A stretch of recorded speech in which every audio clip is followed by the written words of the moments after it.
இறையேசுவில் என் அன்பு சகோதர சகோதரிகளே, ஆண்டவர் நாமத்திற்கு ஸ்தோத்திரம். தினம் ஒரு ஜெப வழியாக பேசிக்கொண்டிருப்பது உங்கள் அன்பு சகோதரன் பிரபு. எப்படிங்க இருக்கீங்க? இன்றைய நாள் எப்படிங்க போச்சு? உங்களுக்கு மகிழ்ச்சியாக இருந்தீங்களா? எப்பவுமே சந்தோஷமாக இருங்க. நம் ஆண்டவராகிய இயேசு கிறிஸ்து நம் ஜெபங்களை எல்லாம் கேட்டு நம் அனைவரையும் ஆசீர்வதிக்க போகிறாரு. நம் இல்லங்களுக்கு வர போகிறாரு. மகளே மகனே கலங்காத, மனமுடைஞ்சி போகாத, நான் இருக்கேன், உன் கூட தான் இருக்கேன், தைரியமாக இருன்னு சொல்கிறது யாருங்க? நம்ம இயேசப்பா. ஆமென். அன்பு சகோதர சகோதரிகளே, உங்களுக்குள் இருக்கும் ஆவிக்குரிய பலனை பெற்றுக்கொள்வீர்கள். இன்றைய நாளில் பலவித பயங்கள் உங்களை பிடிக்கலாம். ஆனால் நீங்கள் தேவ வல்லமையை பெற்றுக்கொள்ளும் போது உங்களுக்குள் இருக்கும் எல்லா பயங்களும் அகன்று போகும்.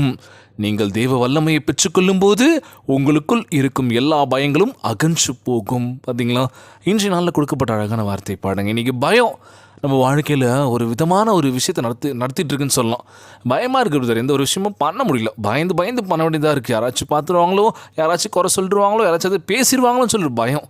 இந்த உலகத்தில் பயன்றது பார்த்தீங்கன்னு வச்சுக்கோங்களேன், எல்லாத்துலேயும் பயங்க.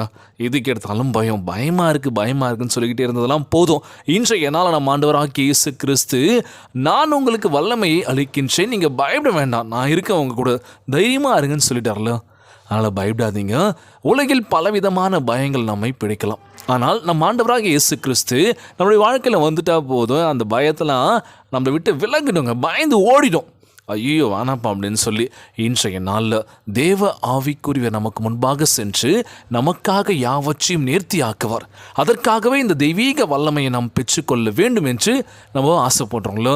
உங்கள் உள்ளத்திலேயே புதிதான ஆவிக்குரியவராய் இருக்கின்ற பொழுது மெய்யான நீதியிலும் பரிசுத்தத்திலும் தேவனுடைய சாயலாக சிருஷ்டிக்கப்பட்டு புதிய மனுஷனாக நீங்கள் தெரிய போகிறீங்க. எபேசியர் 4ஆம் அதிகாரம் 23-24 சொல்லப்பட்ட அழகான வார்த்தையை பாடுங்க. புதிதான ஒரு மனுஷனாக இந்த உலகத்தில் வாழணும் அப்படின்னா நம்ம கிட்ட இருக்கிற இந்த விஷயத்தெல்லாம் எடுத்து போடணும். தப்பான சிந்தனைகள், தப்பான எண்ணங்கள், தப்பான முடிவுகள் வேணாம். நம்மளுடைய வாழ்க்கையில் சந்தோஷமாக வாழ்ந்துட்டு போகிறோம். நம்ம சந்தோஷமாக இருந்தால் அடுத்தவங்க நம்ம சந்தோஷப்படுத்த முடியும் அப்படின்னு சொல்ல முடியும். நம்மளுடைய வாழ்க்கையில் சந்தோஷம் இல்லை, எதுவுமே இல்லை, எதுக்கு அடுத்தவங்க சந்தோஷமாக இருந்தால் என்ன, நமக்கு என்ன அப்படின்னு சொல்லி நம்ம அப்படி போகாமல் இருக்கட்டும். நம்ம தான் சந்தோஷமாக இல்லை, அடுத்தவங்க சந்தோஷமாக இருக்கணும்னு சொல்லி அந்த எண்ணத்தை நமக்கு நம்ம ஆண்டவராகிய இயேசு கிறிஸ்து கொடுக்கணும்ல. இருக்கிறத ஷேர் பண்ணுங்கள், நல்ல வார்த்தையை சொல்லுங்கள், நல்லதே பேசுங்க, நல்லதே பண்ணுங்கள், நல்லதே நிச்சயமாக நடக்குங்க. நம் எவ்வாறு தேவனுடைய வல்லமை பெற்றுக்கொள்ள முடியும் அப்படின்னு சொல்லி ஒரு கேள்வி ஒன்று இருக்குது. ஆண்டவருடைய பாதத்தில் காத்திருந்து அதை பெற்றுக்கொள்ளலாம்.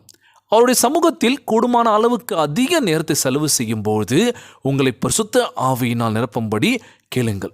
நீங்கள் ஆண்டவரிடம் கேட்கும்போது அவருடைய வல்லமையை பெற்றுக்கொள்ள முடியும் அப்படின்னு சொல்லியிருக்காங்களாம். இன்றைக்கி ஜெபிக்கிறோமா? எவ்வளோ வாட்டி சொல்லிட்டு இருக்காங்களோ, எத்தனை பேர் ஜெபிக்கிறீங்கன்னு தெரியல, எத்தனை பேர் வேதத்தை வாசிக்கிறீங்கன்னு கூட தெரியல. ஜெபியுங்கள். நிச்சயமாக நம்ம ஆண்டவராகிய இயேசு கிறிஸ்து கண்டிப்பாக நம்முடைய வாழ்க்கையை மாற்ற போகின்றார். தேவனுடைய வல்லமையை அவரிடம் நீங்கள் கேட்கும்போது மேற்கூறிய வசனத்தில் நாம் வாசிக்கின்றதைப் போல புதிதான ஆவியை பெற்றுக்கொள்வீர்கள். அது மட்டும் அல்ல, ஆவிக்குரியவற்றை நீங்கள் பெறுகின்ற பொழுது நம்ம வாழ்க்கையில் புதிய ஒரு மாற்றம் கண்டிப்பாக இருக்கும். அது நீங்கள் கண்டிப்பாக அனுபவிக்கும் போது சாட்சி சொல்லுவீங்க. நீங்கள் பிரதர், நான் ஜெபித்தேன், என் வாழ்க்கையில் கொஞ்சம் மாற்றங்கள் வந்திருக்கு. எனக்கு எத்தனை பேர் ஜெபிக்கின்றோம், அந்த ஜெபத்தின் வாயிலாக நிறைய விஷயங்கள் நடந்திருக்கலோ, நிறைய மாற்றங்கள் நடந்திருக்கலோ. ஆண்டவரே என் குடும்பத்துக்குள்ளே வாங்கப்பா, எவ்வளோ பிரச்சனைகள், சொல்ல முடியாத அளவுக்கு பிரச்சனைகள் நிறைய இருக்குல்லோ. இன்றைய நாள் நம்ம ஆண்டவராகிய இயேசு கிறிஸ்து பலவித பயங்களை உங்களை பிடித்து கொண்டு இருக்கலாம். ஆனால் அதற்கெல்லாம் அஞ்சாதீங்க, நான் இருக்கேன். நீங்கள் தேவ வல்லமையை பெற்றுக்கொள்ளும் போது உங்களுக்குள் இருக்கும் எல்லா பயங்களும் அகன்று போகும் சொல்லியிருக்காங்களோ. அதனால் தைரியமாக இருங்க, ஜெபியுங்கள், சோர்ந்து போகாதீங்க. இன்றைய நாள் ஜெபத்திற்குள்ளாக பயணிப்போமா? எங்களை மிகவும் அதிகமாய் நேசிக்கின்ற அன்புள்ள ஆண்டவராகிய இயேசுவே, இன்றைய நாள் வாக்குறுதி வசனத்திற்காக நன்றி ராஜா.